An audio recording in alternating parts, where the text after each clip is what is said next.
It's actually where it is. So, can you look I'm going to clean the lens on this. Oh, there you are. We are ready to kick it off, and you should take your open mic spot. Yeah. Yeah, there we go. Thank you so much. Good to see you. All right, ladies and gentlemen, give her a round of applause. She's bravely coming up here to read something that's not even hers, and etc., and so forth and so on. Okay, I'm reading the Sacred Checklist. Just get really close. Okay. There we go. Welcome to Sacred Grounds with Dan Brady as the current host of this, the longest running open mic in the known and unknown universe. There you go, ladies and gentlemen. Ladies and gentlemen. Yeah. Serving up good food and fine poetry since 1972. Tonight's co-pilot is Britt Peters. Right here before your very eyes. Let's have a big hand for Teddy and Fiona, our hosts. Let them even be here. Yay, Teddy. I know. And please support this reading by enjoying the food and drink served here. Poetry of all kinds, ladies and gents, is welcome here. We respect the mic. That means keeping conversations to a minimum and to a slight whisper, putting phones on mute, vibrate or airline mode, not disturbing the poet while they're speaking. However disturbed they may be. Or walking in front of them, and keeping to the time limit, usually only 5 minutes, but that can change. If you want to know what's going on here, get on the email list or join the Facebook group. Please note our streaming link is handy in 5 ways. Why you can view conveniently enough from home. Family or friends can see you live or later on. Want to hear so-and-so's poem again? You can. Do a self-critique, no problemo, mi amigo. Isn't that racist? And it is a way to put out the word yours, mine, or ours. And that brings us to the ongoing theme. Never doubt that a small group of committed citizens can change the world indeed. It's the only thing that ever has. Margaret Mead, the evening's theme is? The evening thing is I don't know. I don't know. I don't know. We're pleased to say our feature is San Francisco's one and only poet laureate, Kim Shuck, who was back there a second ago, but I don't know where she might be.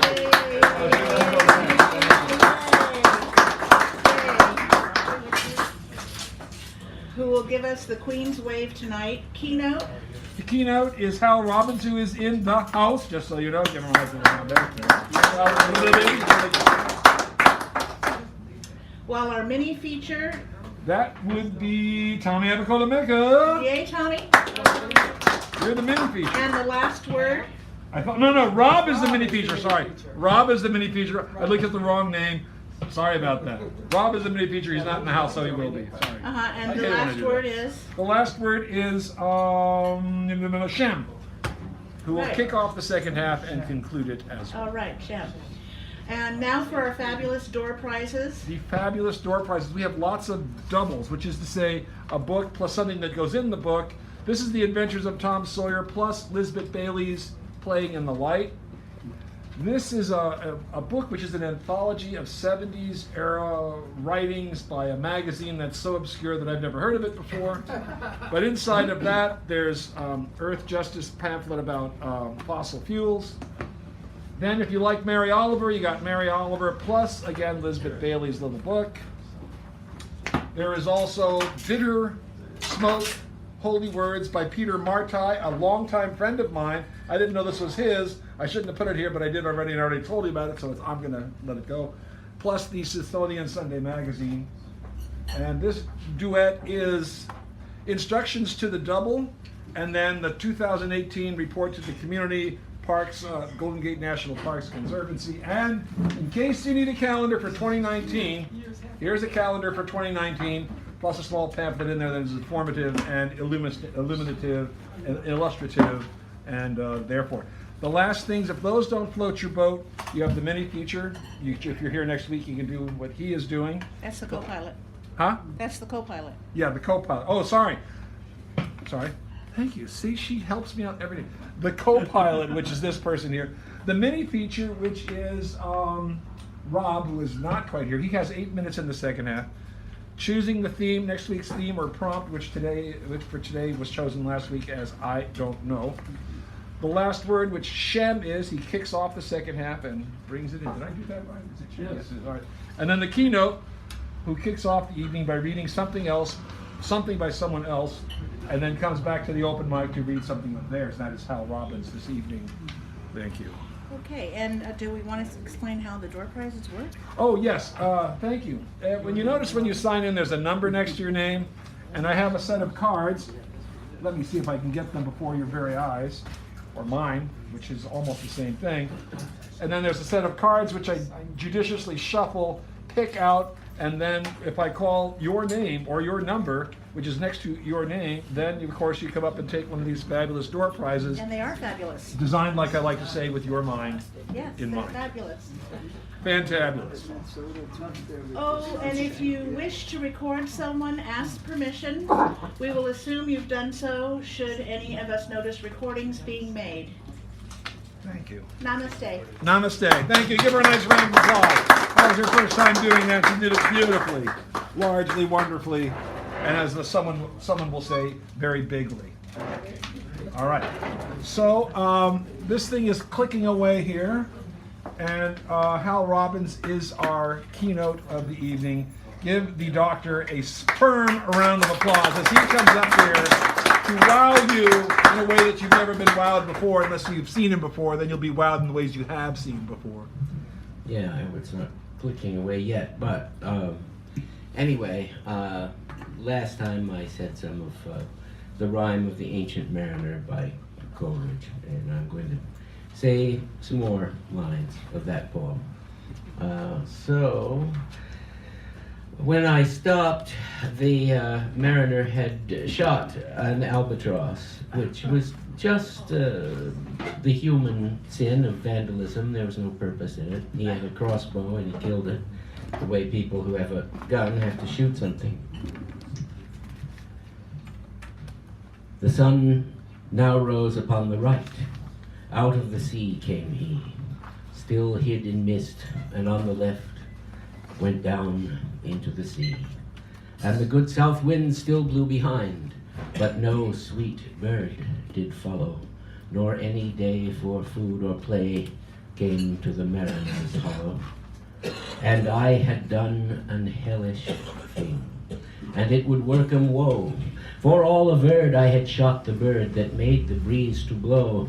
Ah, wretch, said they, such birds to slay as make the breeze to blow.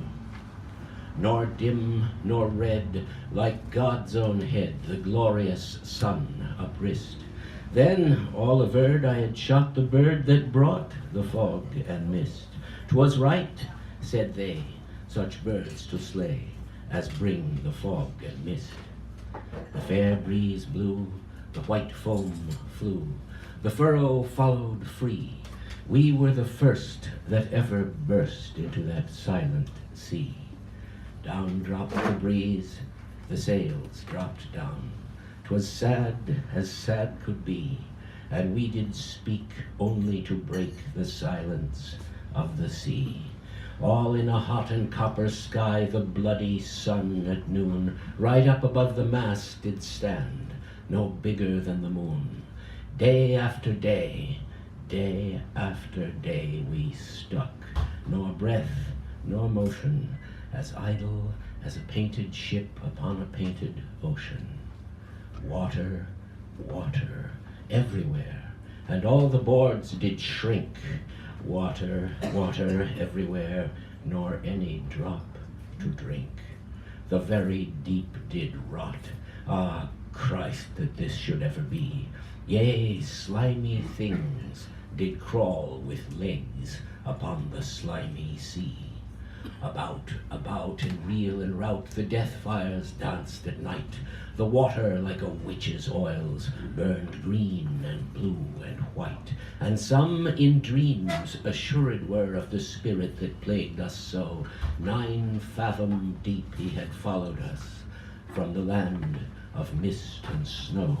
and every tongue through utter drought was withered at the root. We could not speak. It was as if we had been choked with soot. Ah, well a day, what evil looks had I from old and young.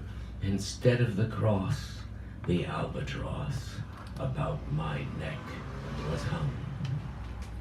There passed a weary time. Parched was each throat, and glazed each eye. A weary time, how glazed each weary eye, till, looking westward, I beheld a something in the sky.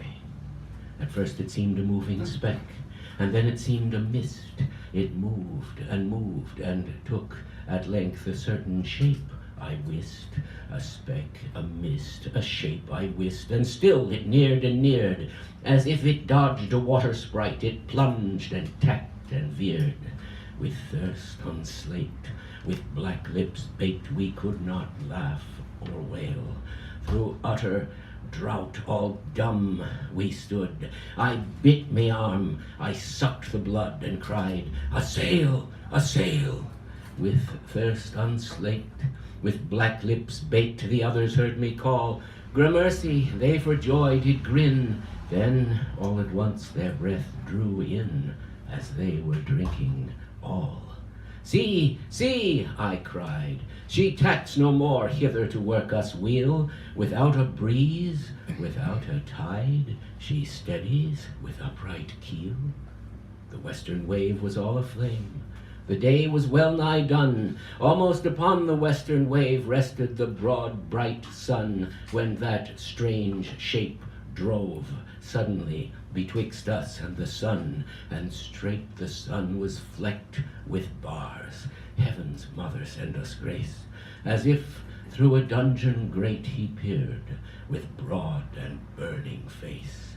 Alas, thought I, and my heart beat loud, how swift she nears and nears. Are those her sails that glance in the sun like restless gossameres? Are those her ribs through which the sun doth peer as through a grate? And is that woman all her crew? Is that a death?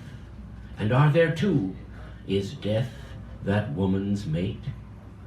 Her lips were red, her looks were free, her locks were yellow as gold, her skin was white as leprosy. The nightmare life in death was she, who thicks man's blood with cold. The naked hulk alongside came, and the twain were casting dice. "The game is done, I've won," quoth she, and whistles thrice.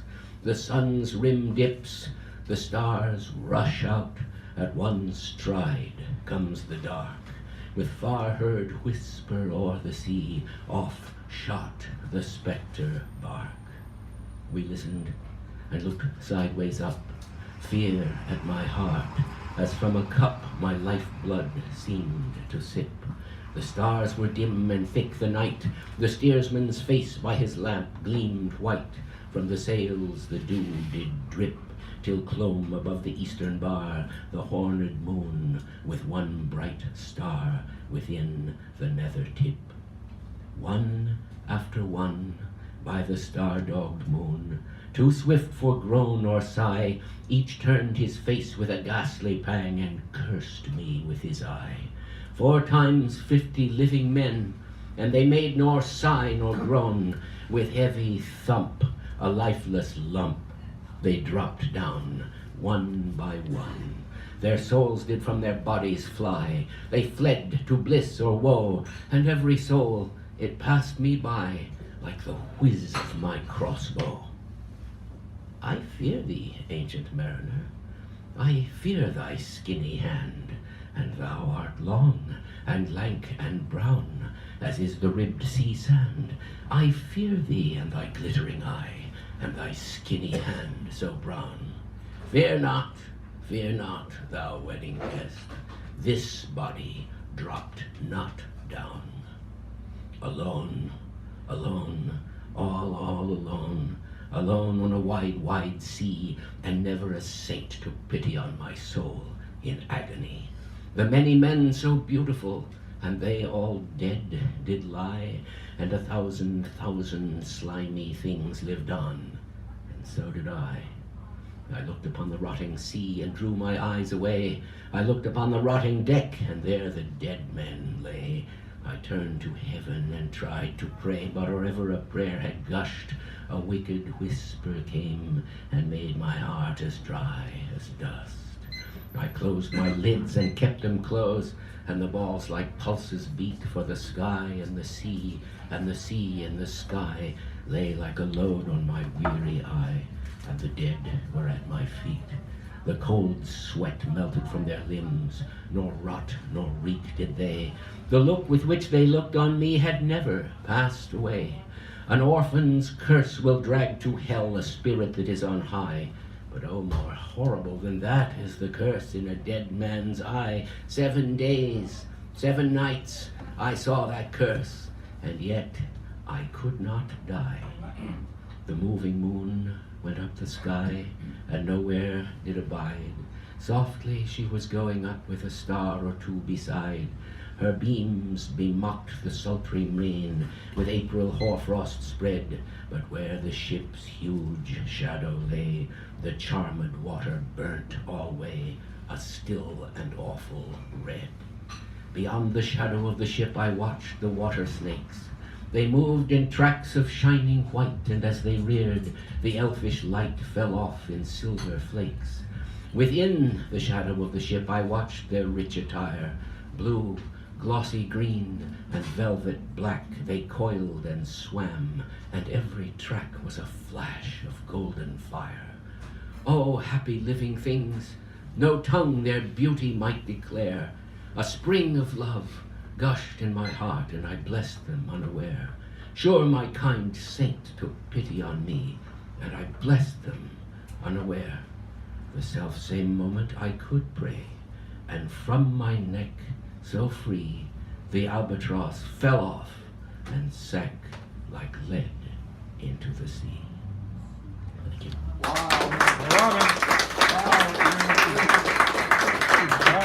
That's our keynote for the evening. We'll come back to the open. Britt Peter, our co-host of the evening, give him a round for that. He's coming up next. Then we have Joffrey, Antoinette, Buford, Christian, Owen, Nora, who is new. And I just before he gets started, dear, someone left this up here, and I don't know whose it is. Someone who signed in left this up there. Is this yours? I know you came up here and I found it on the chair. And then I forgot one door prize. It says here it is a $15 Amazon.com electric gift certificate code, which I got because I did something, but I don't want to do that, so I'm getting it here, and so that's one of the prizes. Thank you very much. And now give him a round of applause as he starts. Sorry about the interruptions and the implications. Tender shelters. Have you seen parents contending with their kids in a strange or public place? The lobby of a theater, a courthouse hallway, a supermarket, or their own living room while they tried to talk with an insurance agent. All the little boys and girls run for mommy or father's lap. Anyone who has read Spock understands this necessity.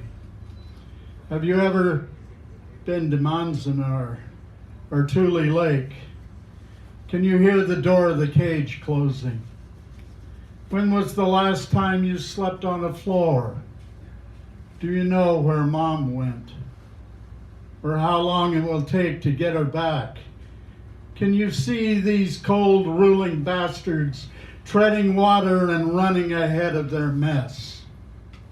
Human need will not go away, and as painful as family nearly always is for nearly all of us, it probably won't go away either. Thanks for the few hugs, Mom. Dad, your lap was a welcome destination early on. Can you remember back to early necessary nurturing, before the man in the long red tie, or you and I became tough guys, all growed up.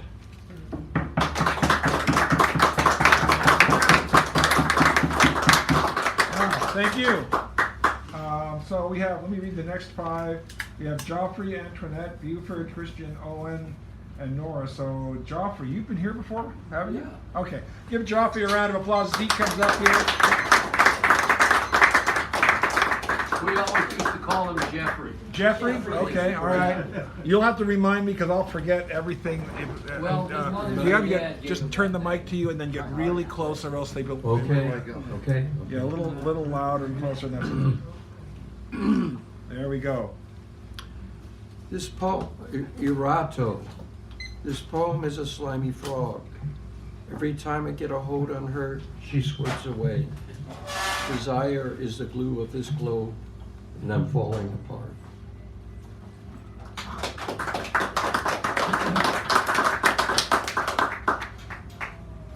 This poem upon paper, it comes easily, but goes quickly. This love for my own writing, I mean, not in the abstract, but the physical act of this poem upon paper.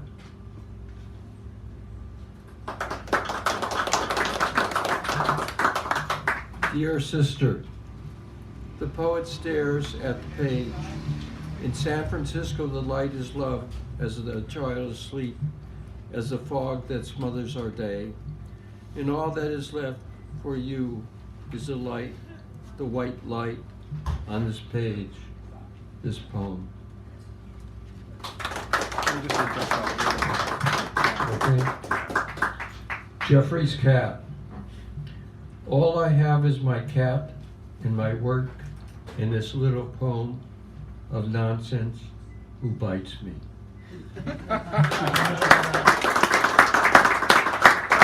Jeffrey Cook, thank you. Now we have Antoinette Payne coming forth, please.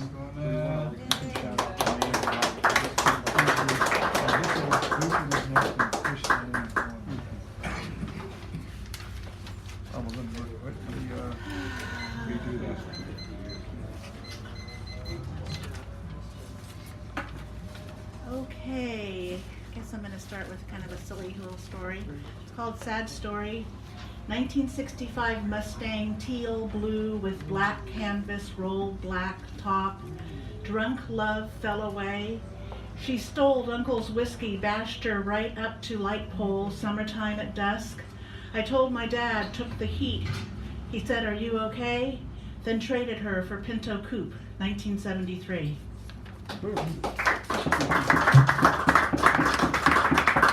Perfect world. Tomatoes, zucchini, onions, sweet and tart like kisses under spider's plant's umbrella. Tiny creatures, no noonday emergency broadcast blast. Step gently over smooth stones where other earth settlers' gracious sentience synchronize life. Interspecies love like specks of sand gathered for their function.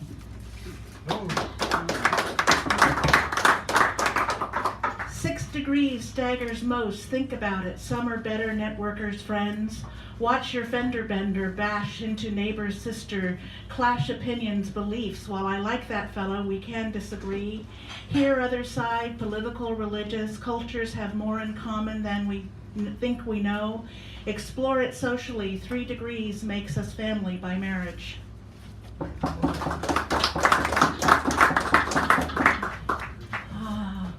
Without age, we are like babes filled with promise. Pages drawn from intentions give rise to action, to art. Wandering concrete streets, city green parks, sleeping roll home to many, degrees above homelessness, their pain sourced from oblivious function. Nothing real threatened, nothing unreal exists, decayed, rain barrel, splinters, leaks, something once full dies. Anger, incensed, up in arms, overthrow this home of brave, haven to all now, worshipped wealthy rules, make America kind again.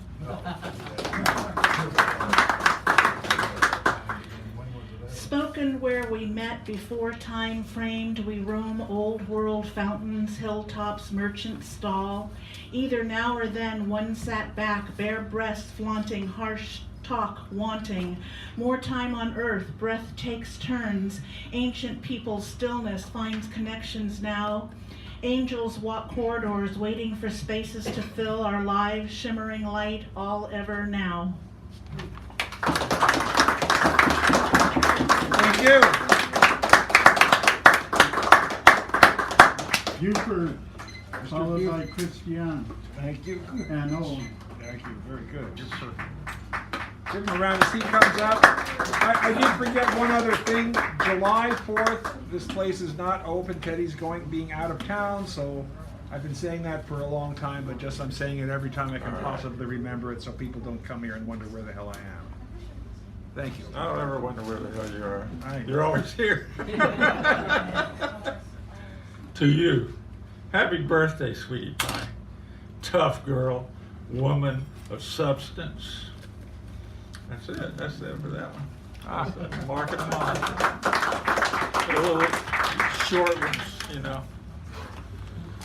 I checked on red roses. I checked on red roses at the UCSF flower shop. Among some of the best scientific research in the nation or the world, probably. There are only orange and yellow roses. So I thought, I don't want those, and so I didn't get them. Okay. All right. Anyway, school teachers. Good job. Do you like school teachers, especially wacky, offbeat ones like me? Yeah. All right. That's my ones. Thank you. Thank you.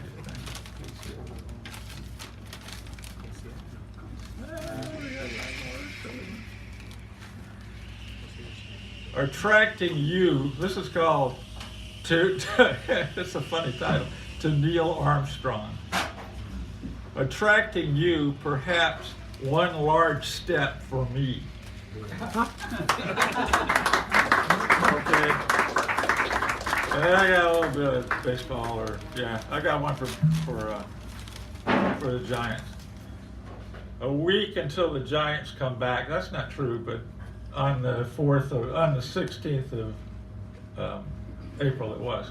McCutcheon is the star, along with Posey, winning with homers and other game-winning hits. Last year, it was hard to even buy a win, especially, I guess, in the free knot hole.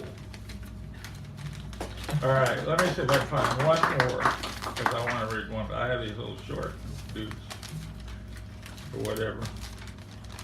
Oh, yeah.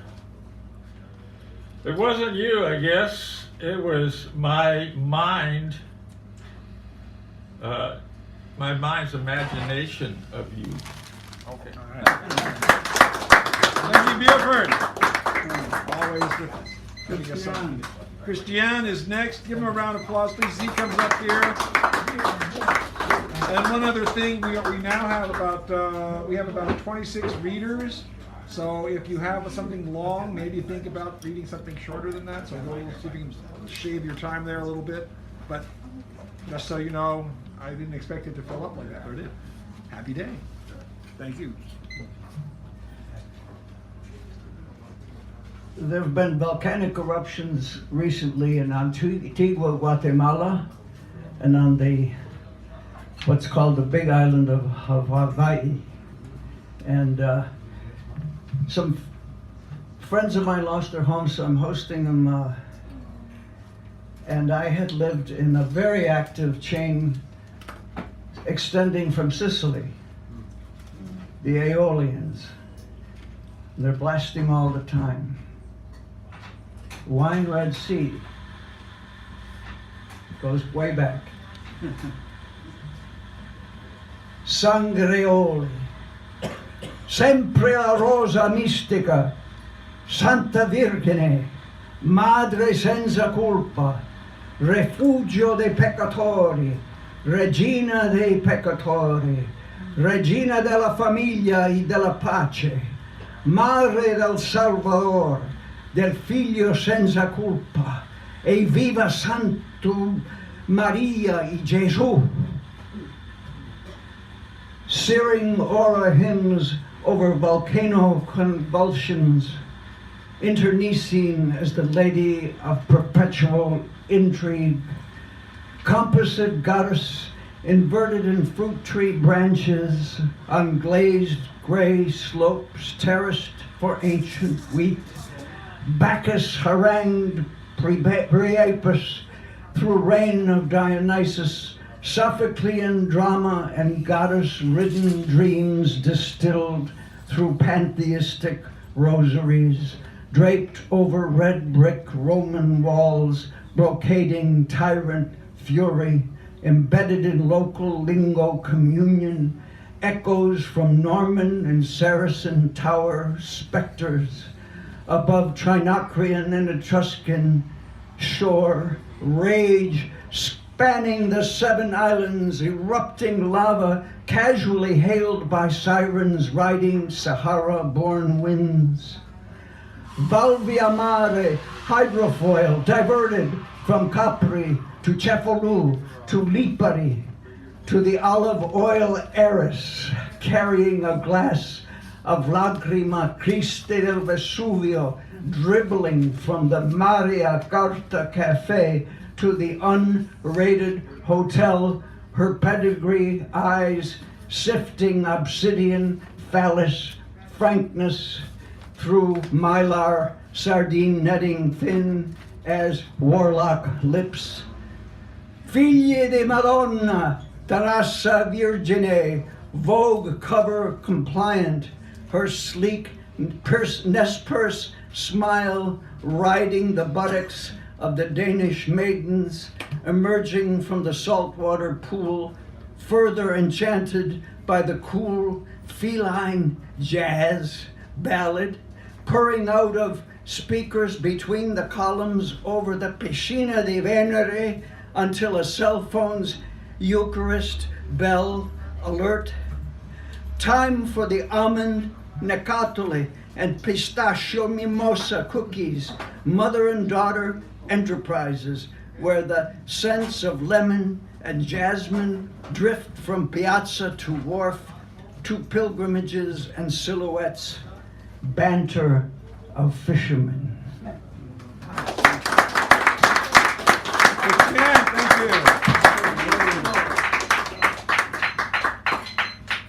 Owen.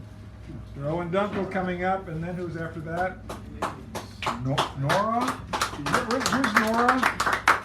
Are you new? Is it first? Okay, but is this your first time here, I think, right? Yeah. Oh, good. We give you extra special treatment, just so you know. We get loud and welcoming. Okay, there we go, Mr. Owen.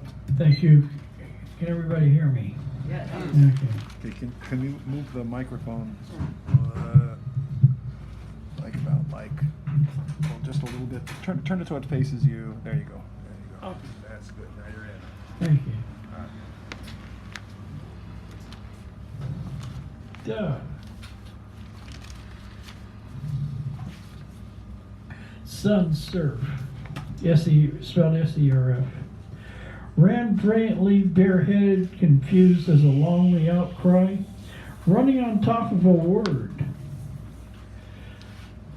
Swords clattered in the heavens to be lonely, to cry out in ecstasy, silent as a marsh and a mellow moment of mallards and morbid mortals.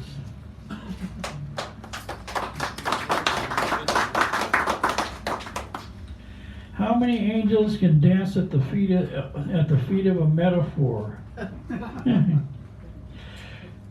A date can be as bright as the skirts, the quiet skirts that can do a street dance in the fog that reminds one it is December and time to celebrate Christmas, as people do celebrate much as I can, much as the Sphinx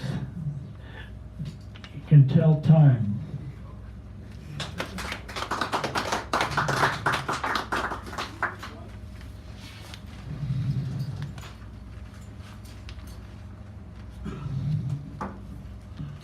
the L car is like tradition to me as I climb aboard and take a baleful look near the cold windy day and Brothers Pizza.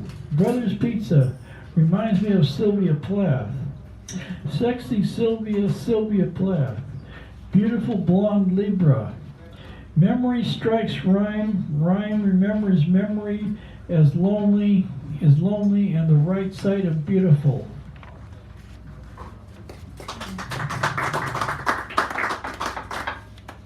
Duel at noon. Again the dull, hazy, brooding sky, the flag lazily floating to the breeze that binds the day like a day I like, that winds and stops my feelings, that drag along like a lazy street, the rag of sun and wind. I scurry along, grind like teeth and marrow, my mind is still clear and forgetting. Stag and buxom fairies mingle on street karma, and talk of the times that I've crossed the busy street concrete as though it were my legs. Mime and sing for dimes and jubilation. T-corn tone al cap, I see.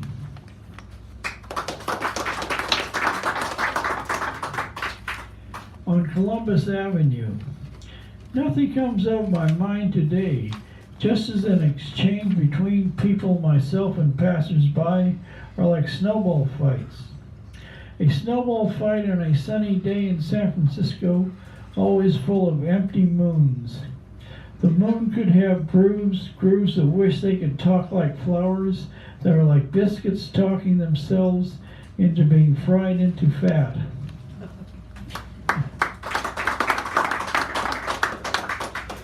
Twin Peaks. We are poets like horses that have burned down our barn. Cast off. My sentence is a loose hawser I have cast off. It splashes in the water like an oar. My notebook says, thank God, no more red ink.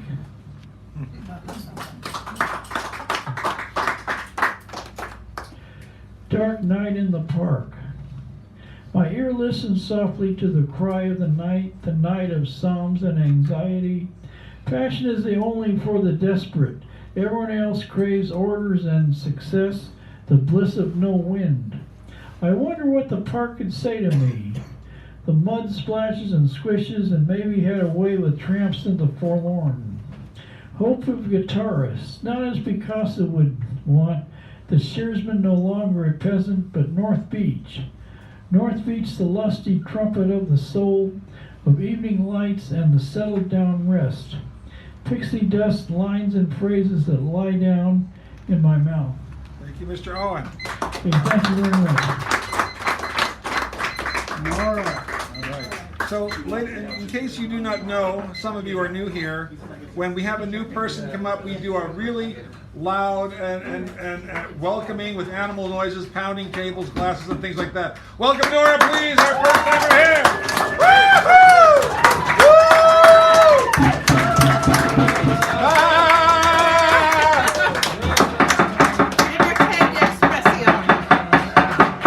Liberté d'expression. I just got back from Paris 6 weeks, actually in France, not all of it in Paris.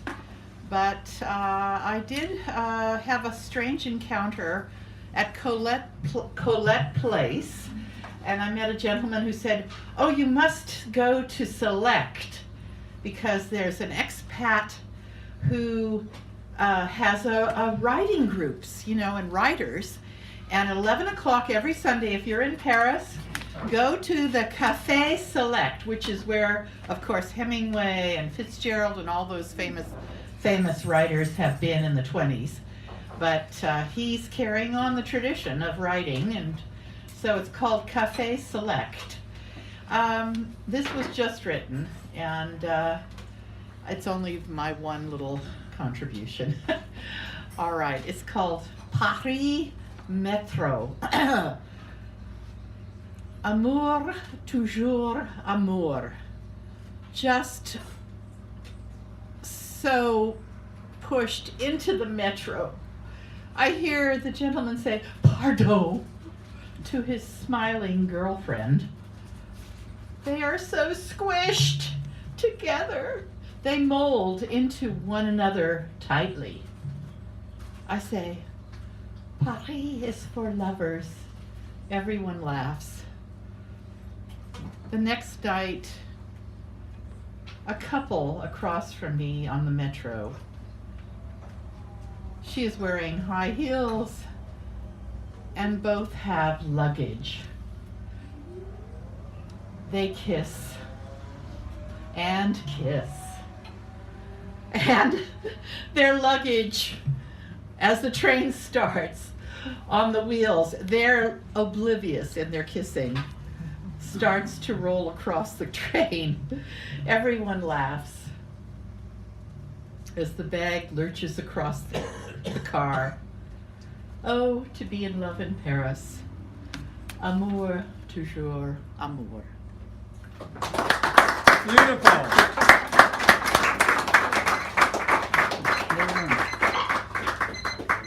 Followed by Stephen and Stephanie Manning. So Sharon Scott Kish, then Stephen Hendricks. Stephen, where are you? Okay, so are you new here also? So we'll, in San Francisco region. okay, so then we'll give you a welcome apropos as you just saw. Welcome Sharon Scott Kish, ladies and gentlemen. Welcome, Mike. Those crazy kids. Those crazy kids in Kansas City. Kansas City. This one's called ironing, but it still is, I don't know.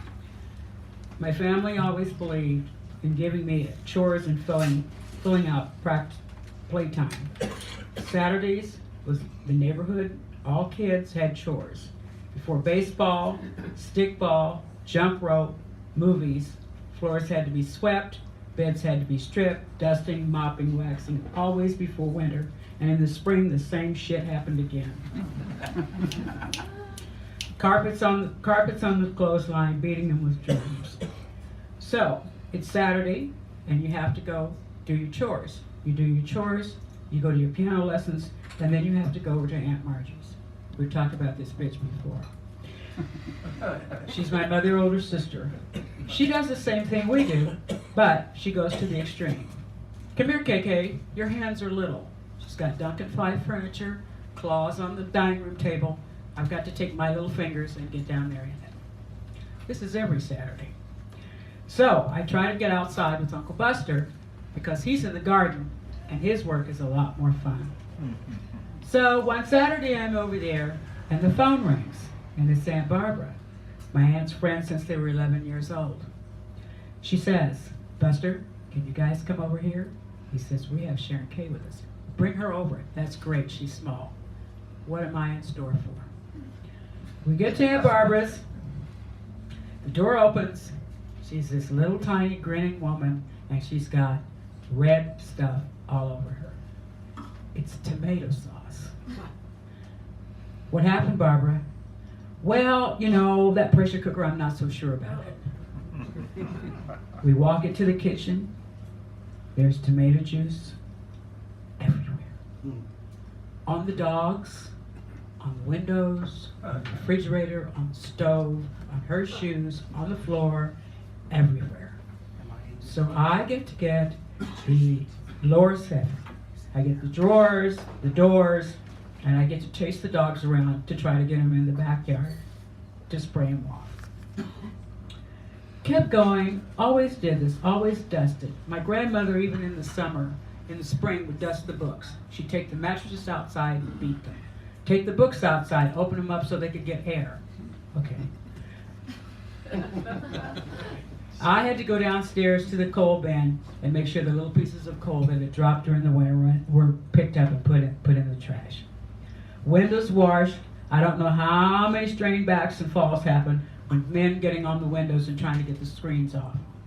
Bedding from season to season changes. Flip mattresses. Do not let that bad boy not be changed for the season. Flip it over. So now we go on, and we are mothballs. Mothballs, no wonder dogs and cats won't pee where you put them. They smell bad. So we've got mothballs. Summer clothes up, winter clothes down. Winter clothes down, summer clothes up. You gotta get ready for the next season. So it's time to can. You've got to go to Kansas. You gotta get all those fruits and vegetables. Your house is like a warehouse. Farmers come, they sleep with their families until everything is gone. We're talking 2 square city blocks. One day in the summer, when I was visiting my mother and father, my mom went next door to the neighbor just to visit. I had learned to iron in one of these rampages of my family, so I loved to iron.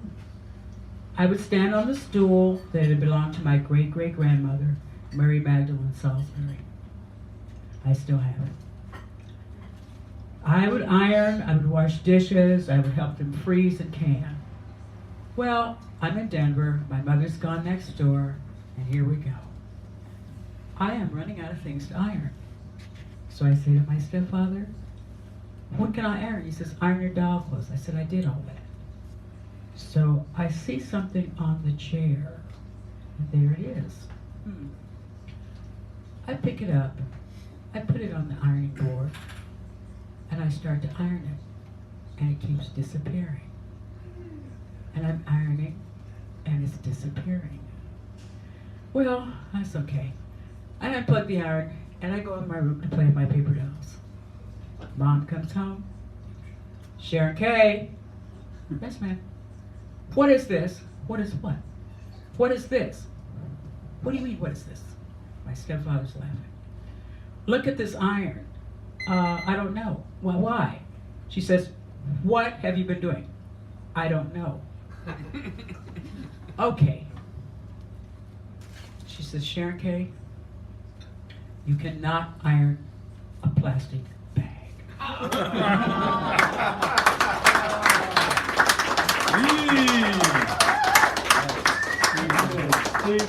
Stephen Hendricks, give him a nice round. He's a newbie up here. Come on, let's hear it. I want to hear it out there. Come on, where's the animal noises? Woo! Is that Stephen K?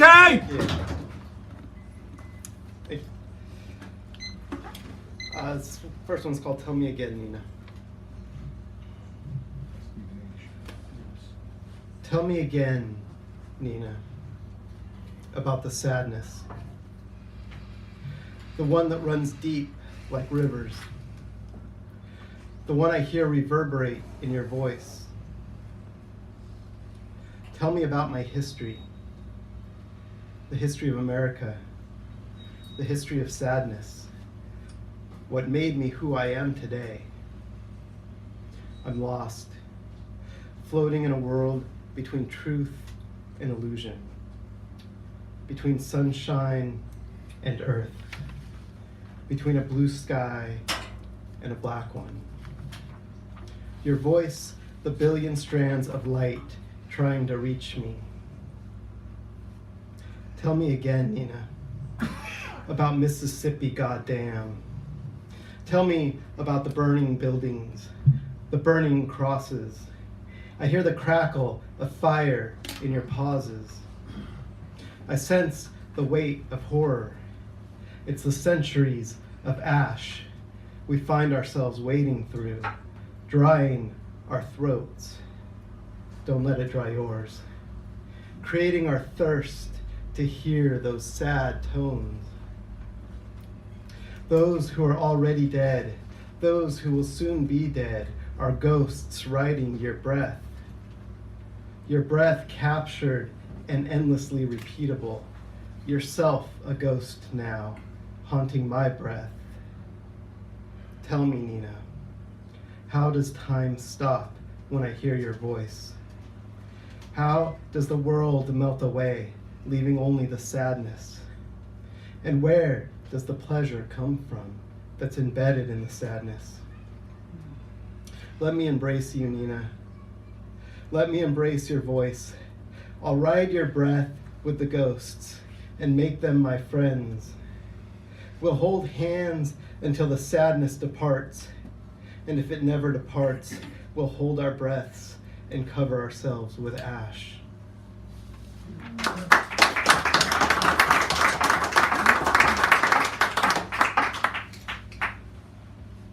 Basquiat, CPRKR, 1982. The bird sings his brass song, improvising the world, creating anew from the ashes of history, awaking us to the moment, to our place in a new history called the present, where it's not too late yet.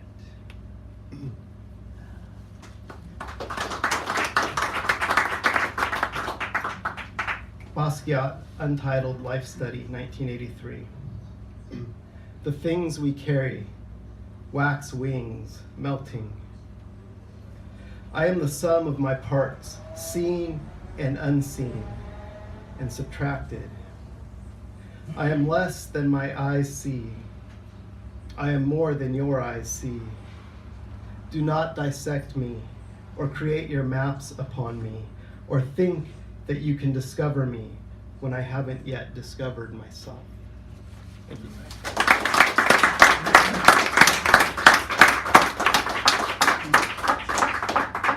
Stephanie Manning. Stephanie Manning, give her a nice round as she comes up here. Poet extraordinaire. Followed by the cursive writer.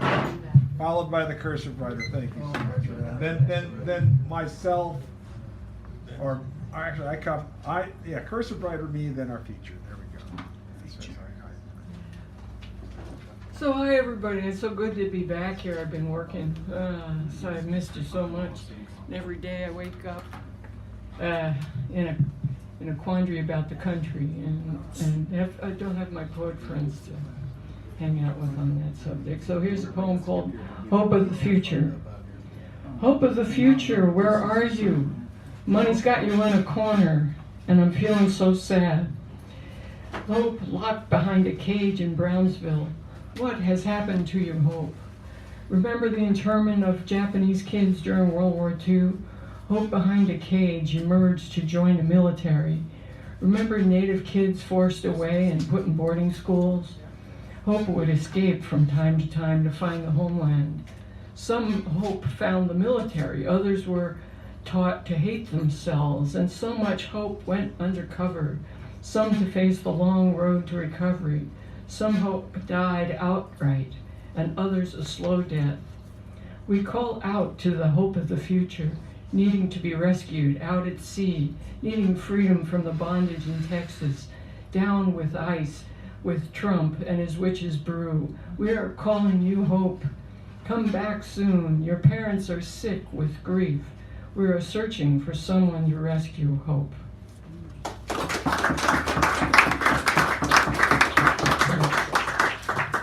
And here's 5 haikus.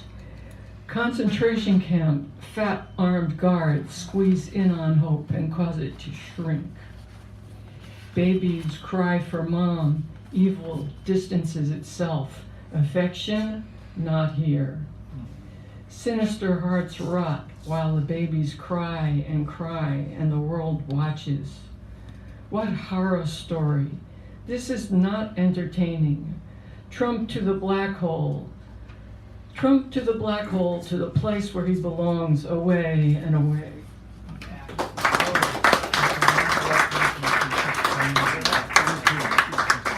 All right. Now we have me. No.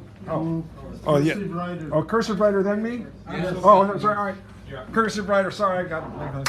Give the cursive writer a round of applause.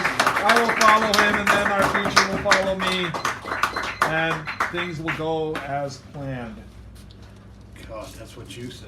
Well, you know, I do say many things, but no one has to bother quoting me. I don't even do that. Grateful fools play as chagrin rises. People are already forgetting James Brown and that Harlem was once black. There once was a place called Fillmore, now called Fillmore, so white and black is almost an afterthought. USA's institutions are sexist, racist. Hear what they say, see what they do. Who they hire, then lie how they'll do it. They will not. It is an Apple, Google, Walmart, Whole Foods, Amazon, Facebook, Twitter world. They are your new communities. Though I have my foot in the Apple world, that's all they're getting. I will not be part of their cults' worlds. Don't talk unless face to face or phone. Will only be one friend, not thousands, none of which could seriously give a damn about you. Weep and weep with rage when seeing young black, red brothers and sisters gunned down by those who believe they are street thugs in blue, mete out justice feeding the slave prison system. When will they ever be able to tell the difference between a gun and a cell phone or Skittles as a weapon? Do they really look that similar? Persons from the law side of things retired asked, "What do you think of cops?" Said it depends on the cop. Why are you here? What motivates them? Here to serve, protect, or will some get more serving, protecting? Brothers, sisters, we are not responsible for the murder, genocide that came before. It needs to be addressed, but are guilty of the continued genocide that goes on in front of you. Do you see it, or is it the wall of ashes that blind your sight out of mind? In the meantime, grateful fools play as chagrin rises.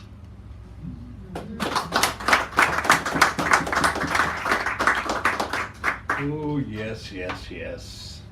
Oh, here we have another question. Run deep? Do your still waters really run that deep? Or are they still no mean with a thought?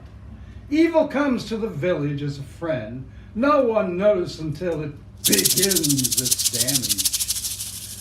We are only war heroes in movies, dreams. Others die as young, believing they could be. Since we're made of stars, flame on, my brothers and sisters. Does not mean we survive things that burn stars. Gentleness is shown with reserve, wary of the violent. Beware of gentleness. Might just win out one day. Once old is swept away by thought.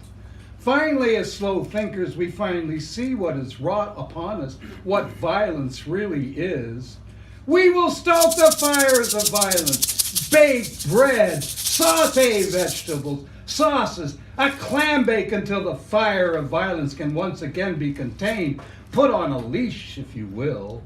Never able to destroy, message from coyote will whisper the dream as wolf watches and says, contain, contain, contain. How?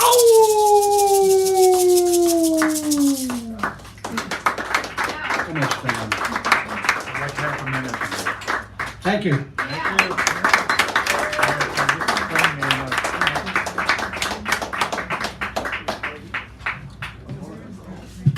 I am the penultimate reader before the teacher, who is stellar, remarkable, amazing, magical, charming, and enchanting. I already signed you in. I got you. I remember. So the evening's theme was I don't know, and both of these poems cover that. A or B? A. Okay. All right, so this is an untitled poem, and of course it's like, I don't know, is the theme, right? So here we go.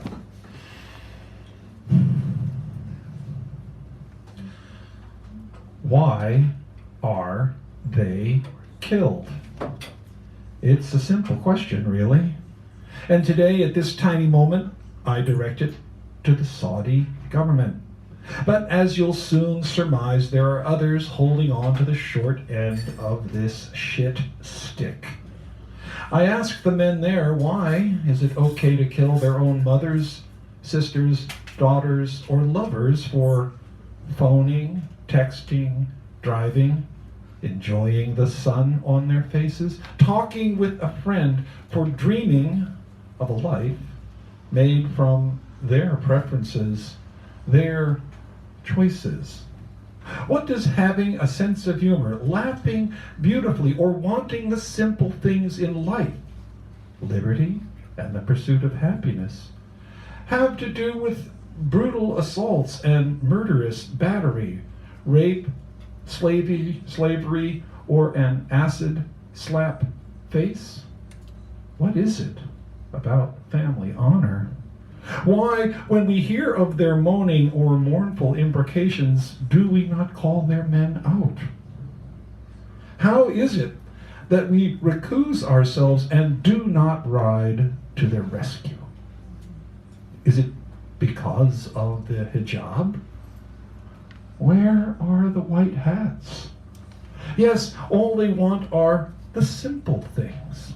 Freedom of the mind, justice for the soul, and unlimited peace in their feeling, emotional hearts.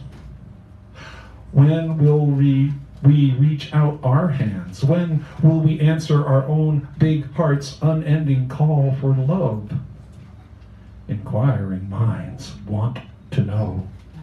In supplication, I proffer these considerations, these notes to everyone I know.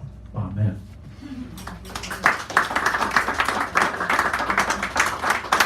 Thank you. And this is not, well, it's not really political, it's just, upon being asked who influenced you.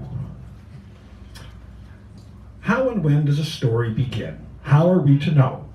When I think on it, any tale, no matter its size, must begin long, long ago. So when I asked who influenced me, I gave my friend this analogy.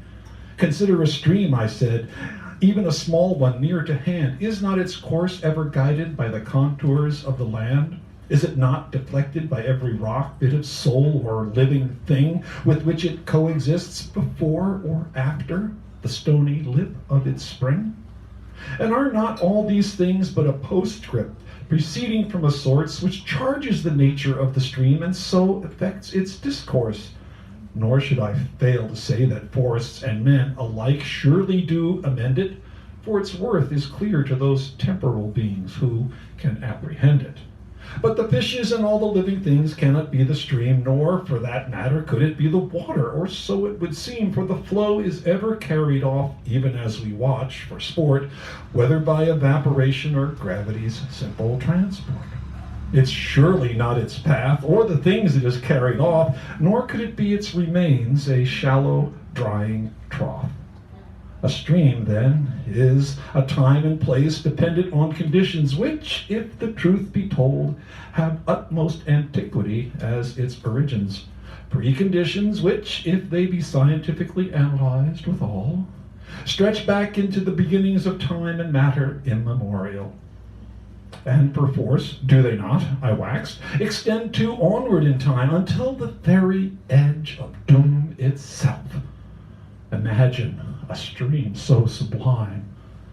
And so, full circle I came as my analogy found its end. What are the credits I must roll to answer my friend?